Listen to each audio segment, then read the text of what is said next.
Chers amis, je tenais à vous souhaiter un très chaleureux Shabbat Shalom depuis Yerushalayim, Ira Kodesh.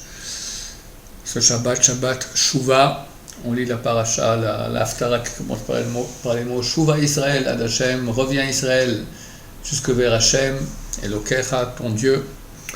La paracha qu'on lit, c'est paracha de Vayelech, une paracha courte, mais terrible, qui parle de prophéties de grands malheurs qui arriveront au peuple d'Israël, et Dieu cachera sa face à cause de tout le mal que le peuple d'Israël aura fait. Et vers la fin de la paracha, l'avant-dernier verset, Moshe Rabbeinu nous dit au peuple d'Israël, je sais qu'après ma mort, vous ferez le mal et vous quitterez la voie que je vous ai ordonnée, et vous arrivera le mal, un malheur, Baharit Hayamim. Baharit Hayamim, on traduit ça par la fin des temps, mais c'est pas clair que ce soit la traduction. Mais en fait, si on regarde le Targum, la traduction en araméen, et en Kelus et Rabbi Yotan Ben Uziel, les deux disent Sof Yomaya, la fin des jours. Donc à la fin de l'histoire. Et vraiment, on a vu qu'on n'a pas eu de malheur pire que la Shoah durant toute l'histoire. On n'aura pas pire que cela.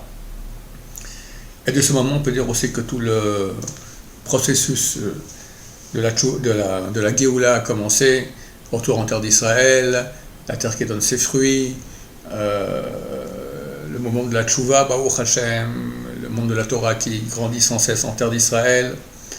Tout ça qui sont des signes très clairs comme quoi la Géoula est très proche et nous devons maintenant quitter nos conditions d'exil où Dieu cache sa face. Quand Dieu cache sa face, on ne comprend pas pourquoi ça ou ça arrive. Mais là, il faut être aveugle pour ne pas comprendre qu'est-ce qui est en train de se passer. L'offensive russe maintenant, avec 300 000 soldats qu'ils veulent mettre sous les drapeaux, et puis les menaces de Medvedev, que s'ils perdent la guerre, ils ne vont pas hésiter à utiliser la bombe atomique, et Poutine dit que ce n'est pas un bluff, avoir torpillé les gazoducs, tout cela nous montre que la guerre en Ukraine va en empirant et qu'on est vraiment au bord d'une guerre mondiale, voire atomique. Ça correspond tout à fait à ce que disent les textes. Donc, chers amis, voilà, il faut faire le tchouva. Dans 4 jours, c'est Yom Kippour, nous sommes dans la Sat Tchouva, les plus grands jours de l'année, et à mon avis de l'histoire, pour pouvoir faire tchouva. Après, ce sera trop tard, quand Mashiach revient, c'est fini, il n'y a plus de tchouva. C'est marqué qu'en sortant de cette année, Mashiach revient, ça y est, on est sorti, donc il peut arriver à chaque seconde. Toute l'année est évidemment bonne, j'espère que ça sera rapidement, et tout nous dit que vraiment la géopolitique nous montre que ça va arriver. Alors il nous reste à nous de sortir de ces esterpanim, du fait que Dieu cache sa face, comprendre qu'il est en train de dévoiler sa face.